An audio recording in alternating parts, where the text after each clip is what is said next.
નમસ્કાર મિત્રો, અમારી ગુજરાત ખબર ચેનલમાં તમારું સ્વાગત છે। મિત્રો, દેશ દુનિયાની તાજા ખબર જાણવા માટે અમારી ચેનલને મિત્રો તમે અત્યારે સબસ્ક્રાઇબ કરી દેજો। જ્યાં મિત્રો અત્યારે હાલની સૌથી મોટી અને દુઃખદ ખબર સામે આવી રહી છે। જ્યાં મિત્રો આપને જણાવી દઈએ કે વાત કરવામાં આવે તો ત્યારે મિત્રો ગાઝામાં ઇઝરાયલનો ભીષણ હુમલો, 64 લોકોના મોત। વિગતવાર વાત કરવામાં આવે તો ત્યારે મિત્રો ઇઝરાયલે ફરી એકવાર ગાઝામાં ભીષણ હુમલો કર્યો છે। જો કે વધુ જણાવી દઈએ કે સમાચાર એજન્સી એપી અનુસાર આ ઇઝરાયેલ હુમલામાં 64 લોકોના મોત થયાના અહેવાલ છે।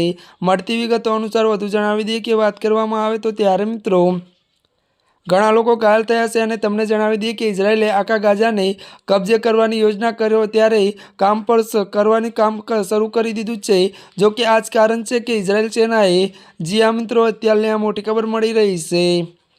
ત્યારે મિત્રો અત્યાર માટે બસ આટલું જ। અમારી ચેનલમાં નવા હોય તો અમારી ચેનલને લાઇક, શેર અને સબસ્ક્રાઈબ કરી દેજો। ધન્યવાદ।